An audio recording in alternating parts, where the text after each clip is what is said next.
Grabar. Ahí está. Entonces hablábamos de la vida gozosa en la contemplación del ser amado por las buenas elecciones, para lo cual se requería ser virtuoso, se requiere de actuar por razón y con afecto, se requiere la salud psíquica, etcétera, etcétera. Y hablo de la contemplación del ser amado porque tiene que ser esta una contemplación amorosa, ¿cierto? Una contemplación en la que participa el entendimiento, contemplando, y la voluntad amando. Y trascendiendo al amor de los demás, porque sabemos que sin verdadero amor, sin amor de benevolencia, no hay verdadera Lo bueno es que lo pudo hacer. Po.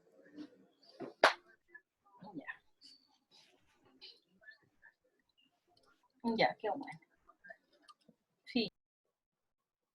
Bien, ¿cuánto sabemos ahora? A ver. 25, estamos casi todos, esperemos que se sumen un poco más. O sea, por mientras sigo y después por último retomamos, esto va a quedar grabado. Bien, vamos a poner aquí el chat. Como esto de las elecciones buenas. Me está trabando aquí, a ver.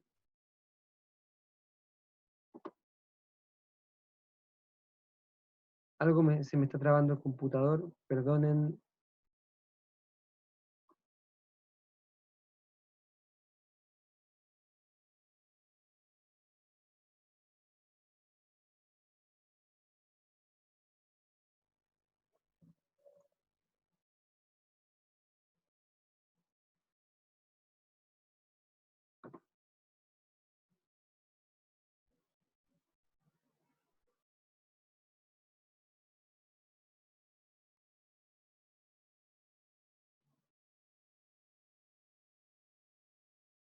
¿Me escuchan?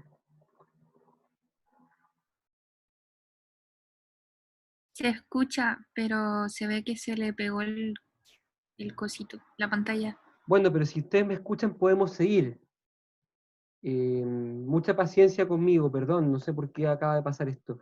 Decía que las elecciones buenas tienen que ver con la elección de la voluntad, tiene que ver con que la libertad es libre para elegir el bien, porque no sacamos nada con, por ejemplo, lograr la salud psíquica, es decir, estar bien dispuestos desde la sensibilidad, si es que con ello después vamos a elegir cosas malas que no nos van a hacer felices. A eso nos referimos con elecciones buenas. Y estas elecciones buenas se relacionan con la elección del amor, con la elección del bien del otro. Y por eso llegamos a la idea de la contemplación del ser amado, o también, como decía antes, la contemplación amorosa. ¿Cierto? Y la importancia aquí del amor maduro, del amor de benevolencia, por el cual nos unimos a otros y por el cual crecemos tanto y nos realizamos.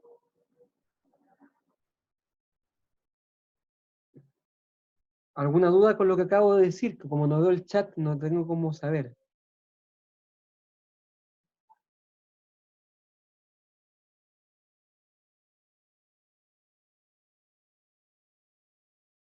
¿Me escuchan? El texto hablaba harto de la disposición hacia el bien, ¿o no? Mencionaba eso. La disposición hacia el bien. Sí, digamos que la disposición hacia el bien desde la parte sensitiva, que como decíamos antes, tiene que ver con la libertad para ser movida por la razón, ¿cierto?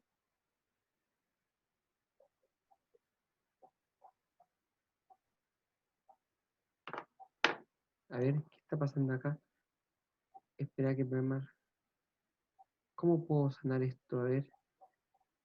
Me tira la opción de cerrar Zoom, pero no quiero cerrar Zoom. Díganme ustedes logran ver lo que tenía en mi Word. ¿Cuál es el casillero que viene después? Contenido de la... Profe, lo que pasa es que igual está como tapado. Ay, sí, contenido de la felicidad, salud psíquica. Ya, bueno, la salud psíquica está definida de manera clarísima en el texto varias veces, cuando habla que es la disposición ordenada de la sensibilidad,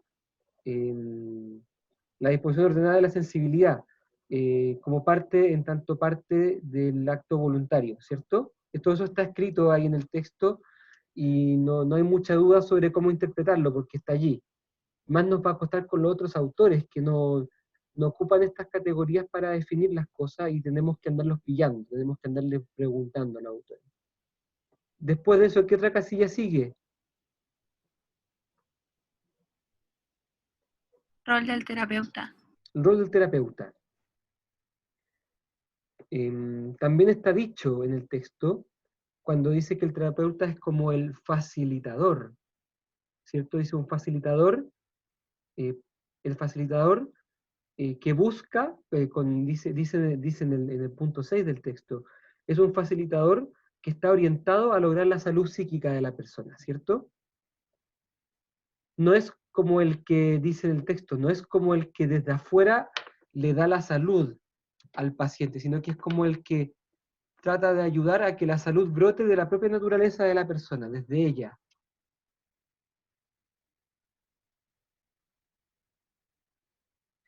El terapeuta es como un facilitador de la naturaleza humana, para que ella, a partir de ciertas técnicas y cosas que se pueden hacer, vaya como encontrando un curso de salud. ¿Alguien quería hablar algo? Profe, en ese caso, el terapeuta en este sentido es más similar a lo sistémico o a lo psicoanalítico, así como pregunta, como para entenderlo más Es claro. buena pregunta. Yo creo que no se parece ni al sistémico ni al psicoanalítico, pero tiene alguna cosa de Ay, los dos. Tiene, em, tiene algo del psicoanálisis en cuanto que se propone como encontrar algo que no es evidente a la razón de la persona y algo que entre comillas es inconsciente, en el sentido como que la persona quizás no lo conoce bien y no tiene cómo acceder o manejarlo. Y quizás se parece al sistémico también en el sentido de no ser tan directivo. ya. Gracias, profe. De nada. Después nos va quedando técnicas terapéuticas, ¿no? O si alguien tiene alguna pregunta de lo anterior. Técnicas terapéuticas. ¿Qué dirían de la APSIP? De la APSIP?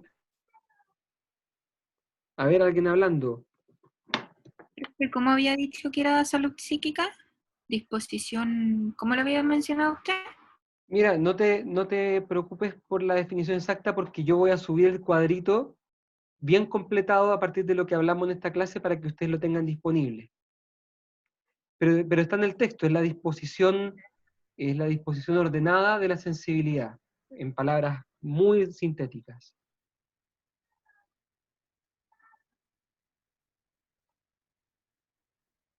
¿Qué dirían ustedes de las técnicas terapéuticas?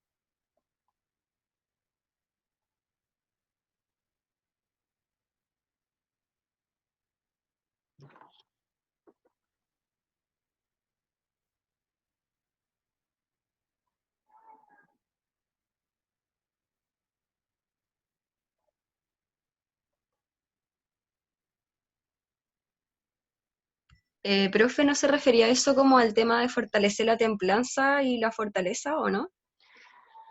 Esa es como una dirección terapéutica, una especie como de norte que se busca, pero no es propiamente una técnica. Ya.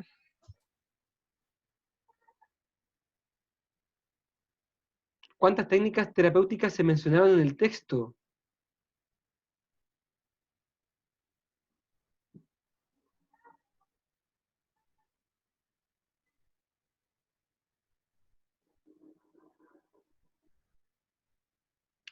¿Saben cuántas?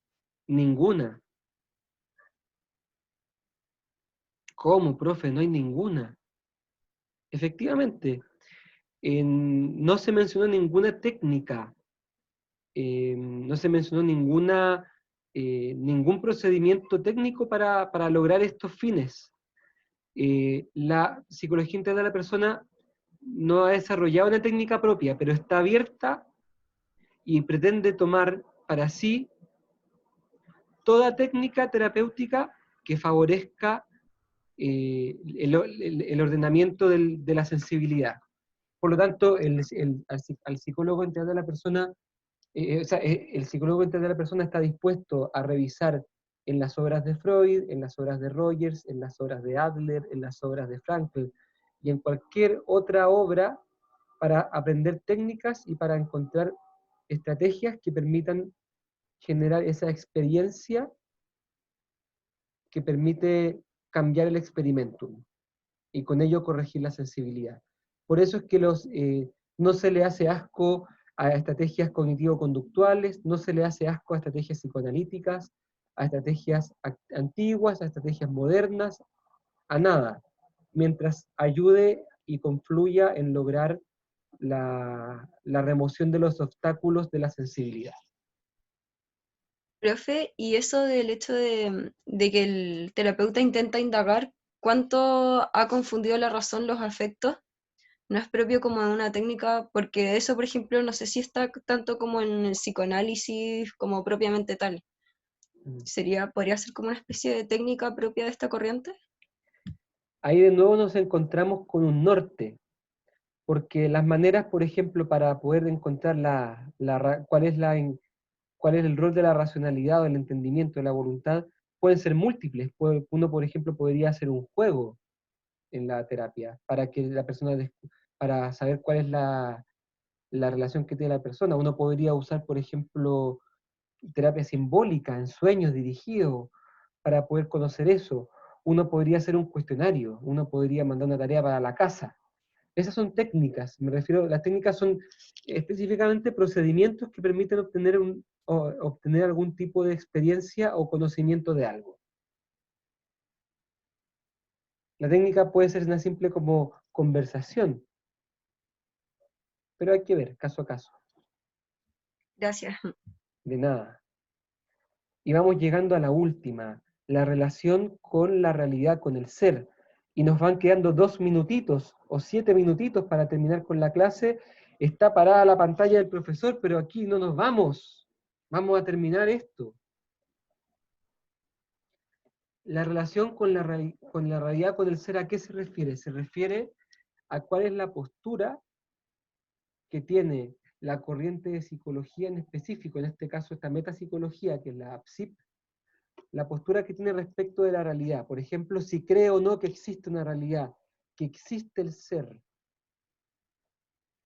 Porque también hay gente y hay psicólogos que piensan que el ser no existe, o que la realidad es subjetiva y que no se puede llegar a ella, o que la realidad no existe, simplemente son construcciones co-construidas entre seres humanos que construyen a partir de sus percepciones, pero que al final no hay nada real, no hay algo que sea. Entonces, en el caso de la psicología integral de la persona, sí hay una referencia al ser.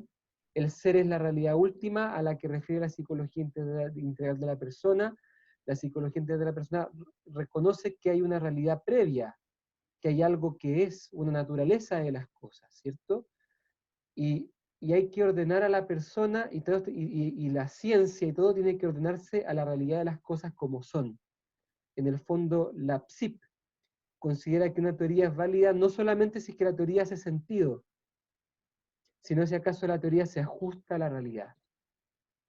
Y esto es importante decirlo porque hoy en día no son demasiadas las personas o las corrientes o los filósofos que tengan este arraigo a la realidad. La mayoría piensa que basta con que una teoría sea coherente para que sea válida, o basta con que una teoría se autoexplique para que sea científica.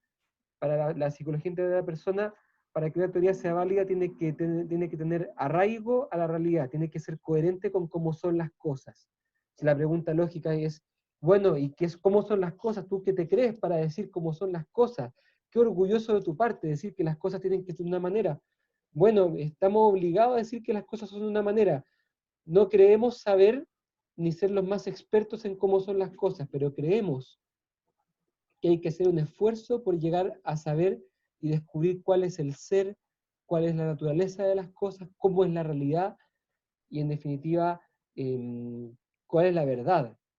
Y creemos que y la psicología de la persona piensa que hay una verdad que debe ser alcanzada aunque cueste. ¿Mm? Y en esto se diferencia quizás de otras teorías como va a ver más adelante. ¿Me explico con este punto del arraigo al ser? Sí, Bien, bien. Le agradezco la paciencia. Voy a, les dejo, ahora les voy a decir cuál es mi mail, para que ustedes cualquier cosa me escriban, por dudas, etcétera, estemos en diálogo. Me interesa que este curso sea con mucho diálogo, con mucha participación de ustedes. Es súper importante que ustedes lean, para que a partir de las lecturas hagamos clases más interesantes, más profundas. Y ustedes puedan ir opinando como pasó aquí, que ustedes opinando fueron como complementando la respuesta y llegamos a un cuadro mucho más enriquecido. ¿Cierto? Mi mail es jrojasS2,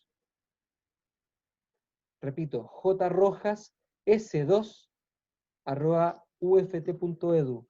Les haré llegar mi correo también por otros medios. Estas clases además las voy a subir a YouTube para que ustedes puedan revisarlas posteriormente y puedan poder volver a vivirlas, poder revisarlas de nuevo. Y así vamos avanzando y vamos dejando las clases disponibles, ¿cierto? Qué maravilla esto que nos permite la tecnología. Estimado, ¿alguna última pregunta, duda, reclamo o confusión antes de que cerremos?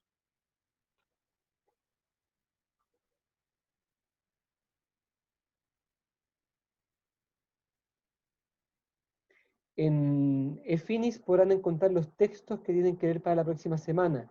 Se trata de las conferencias 16, 17 y 18 de introducción al psicoanálisis que dio nuestro amigo Segismundo para dar a conocer su pensamiento.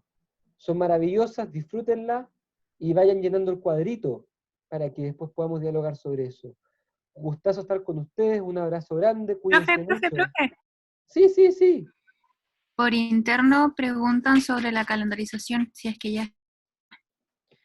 Sí, está. Ha sufrido algunas modificaciones porque, bueno, por las últimas cosas que han pasado, pero se las voy a enviar entre hoy día y mañana, ya para que ustedes puedan saber de qué va a tratar cada clase y qué es lo que hay que leer para cada clase, ¿ok? Gracias. Bien, muchas gracias a ustedes por su paciencia conmigo, con Zoom. Que les vaya bien, tengan buenas tardes, buena semana y nos vemos la próxima. Un abrazo.